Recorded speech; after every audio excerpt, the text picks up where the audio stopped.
Bonjour à toutes et tous. Un petit point sur l'actualité.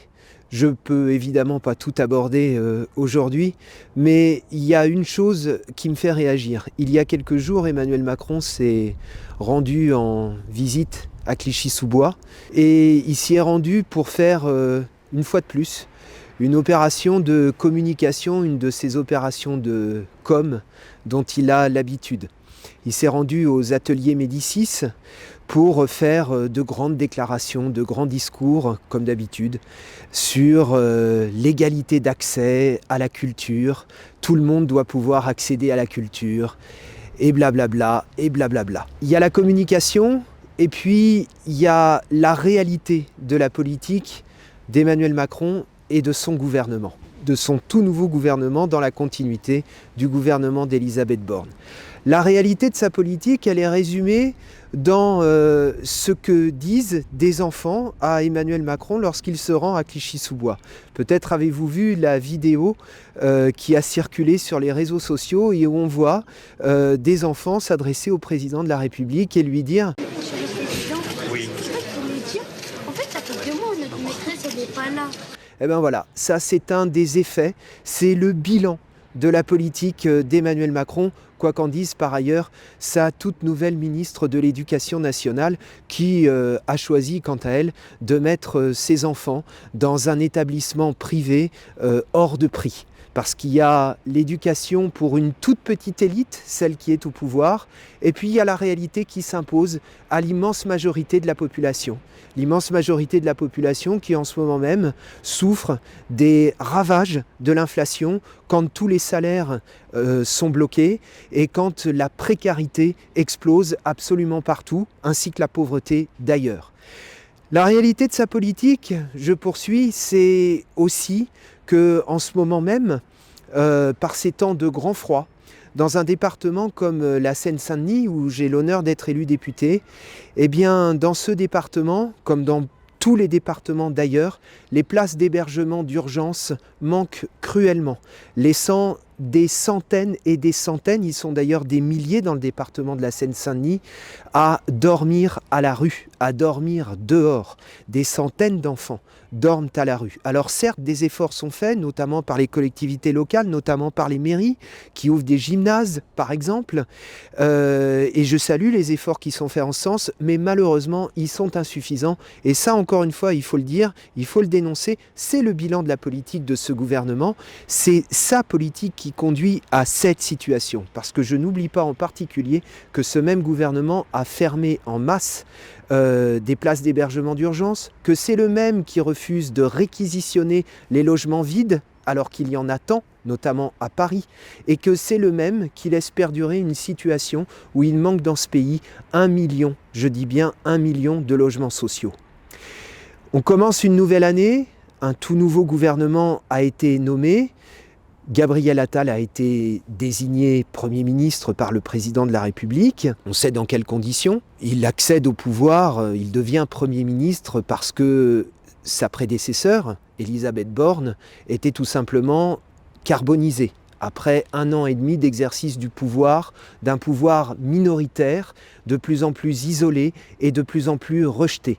Un pouvoir qui gouverne essentiellement à l'aide et grâce à l'outil autoritaire du 49.3, grâce donc aux institutions antidémocratiques de la Ve République. Gabriel Attal a fait son entrée, si l'on peut dire, comme Premier ministre à l'Assemblée nationale mardi dernier. C'était sa première session de questions au gouvernement comme Premier ministre, comme chef du gouvernement. Il faut quand même préciser que le même Gabriel Attal venait juste d'indiquer qu'il refuserait de demander le vote de confiance concernant son gouvernement et concernant la politique de son gouvernement. Ce qui est déjà plus qu'une anomalie. Mais malheureusement, avec ce gouvernement, avec cet exécutif, on commence à avoir l'habitude. Eh bien, Gabriel Attal a indiqué à l'occasion de ces questions au gouvernement que la suppression, ou plus exactement la remise en cause de l'aide médicale d'État, à laquelle le gouvernement précédent s'était engagé auprès de la droite et du Rassemblement national, eh bien cette suppression ou cette remise en cause de l'aide médicale d'État aura lieu. Le gouvernement tiendra ses engagements. Il faut dénoncer ici le caractère ultra-réactionnaire de cette mesure qui consiste tout simplement à priver des milliers et des milliers de travailleurs de leur droit à accéder à la santé. Et je veux ici me faire le relais de l'indignation de centaines et de centaines de médecins qui ont prêté un serment, le serment d'Hippocrate, serment qui veut que l'accès à la santé, l'accès aux soins soit tout simplement inconditionnel. Eh bien, cette inconditionnalité à la santé, cette inconditionnalité de l'accès aux soins est remis en cause par ce gouvernement. C'est lui qui le fait. Et c'est lui qui le fait dans la foulée de la loi Asile-Immigration, la loi Darmanin, votée, comme on le sait, par la droite et puis par le Rassemblement national de Marine Le Pen, qui y trouve en quelque sorte ses petits, puisque toutes les mesures qui figurent dans son programme depuis des années et des années, eh bien, sont inscrites aujourd'hui dans la loi. Cette loi Darmanin, il faut le dire tout simplement, c'est une loi dont l'objectif est de dresser les gens les uns contre les autres, de diviser la population, de la diviser sur des bases qui sont des bases racistes. Parce que, et j'y insiste, ce gouvernement minoritaire partout, minoritaire dans le pays, minoritaire à l'Assemblée nationale, a besoin, pour tenter de continuer à mettre en œuvre sa politique contre la population, a besoin de fracturer le pays. Il a besoin de le fragmenter et, encore une fois, de dresser les gens les uns contre les autres. Parce que la division est en quelque sorte un outil de pouvoir. C'est diviser pour mieux régner. C'est très exactement ce qu'ils sont en train de faire.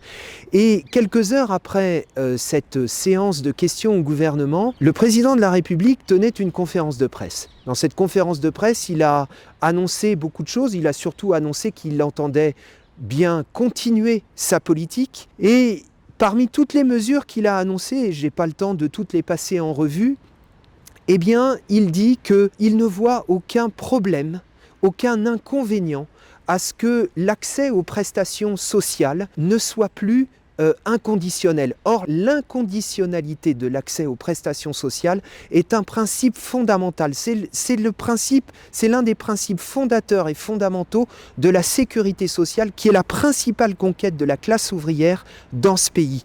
Cette conquête sociale, qu'est la sécurité sociale, qui s'applique à tous.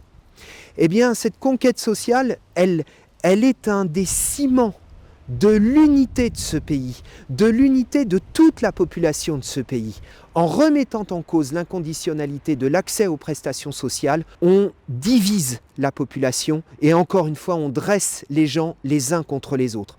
Voilà ce que fait ce gouvernement et d'une certaine manière, tendant la main aux idées du Rassemblement national que par ailleurs il prétend combattre. N'oublions pas qu'il s'est fait élire soi-disant pour faire barrage au Rassemblement national, mais force est de constater que c'est lui qui, en ce moment même au pouvoir, met en œuvre sa politique et met en œuvre son programme. Et ce même gouvernement, ne l'oublions pas, c'est ce gouvernement qui, dans le même temps, laisse faire un massacre de masse contre tout un peuple. J'évoque ici, je pense bien évidemment à la situation à Gaza et en Palestine. Depuis 3 mois, les bombes pleuvent sur Gaza. La population palestinienne de Gaza a été massée dans le sud de la bande de Gaza, sans possibilité de s'en échapper, sans possibilité de fuir parce que la bande est entièrement bouclée, elle est sous blocus total, la nourriture ne rentre plus, il n'y a plus d'eau potable, il n'y a plus de médicaments, les amputations se réalisent dans des hôpitaux totalement saturés pour ceux qui n'ont pas été bombardés et qui n'ont pas été détruits, puisque la plupart d'entre eux ont été détruits, on le sait, et les amputations se déroulent sans anesthésie. Bref, c'est la barbarie la plus totale. Et sur cette population qui ne peut pas s'enfuir, l'armée israélienne largue jour et nuit des bombes, des missiles, des bombes parfois d'1 tonne. Bref, c'est un massacre de masse et, disons les choses clairement, c'est un génocide. D'ailleurs, vous avez vu que l'Afrique du Sud a porté plainte auprès de la Cour internationale de justice pour génocide contre l'État d'Israël. Beaucoup en parlent, et à juste titre, parce que c'est effectivement cela qui est en train de se dérouler en ce moment même en Palestine. Et face à cette situation qui soulève l'indignation, qui soulève la révolte, qui donne envie de hurler de douleur et de hurler de rage, le gouvernement français, au mieux, face à cela, n'émet que quelques protestations très timides, parle timidement de cessez-le-feu.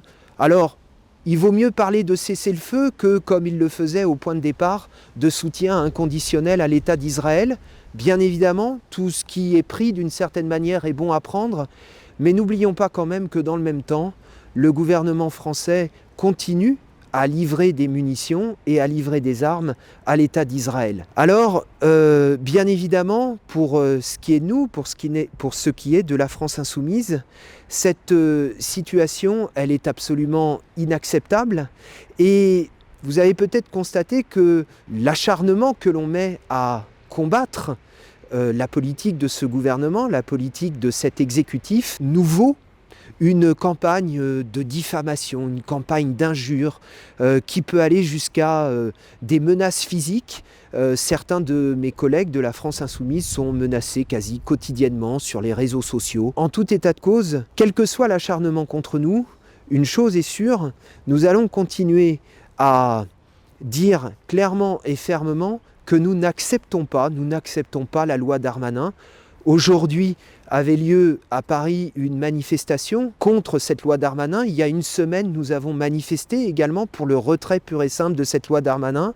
Et de la même manière, nous allons continuer à nous battre contre le massacre du peuple palestinien et contre l'éradication de tout un peuple en cours aujourd'hui à Gaza. Nous ne lâcherons pas et notre ligne de résistance, nous comptons bien continuer à la tenir fermement.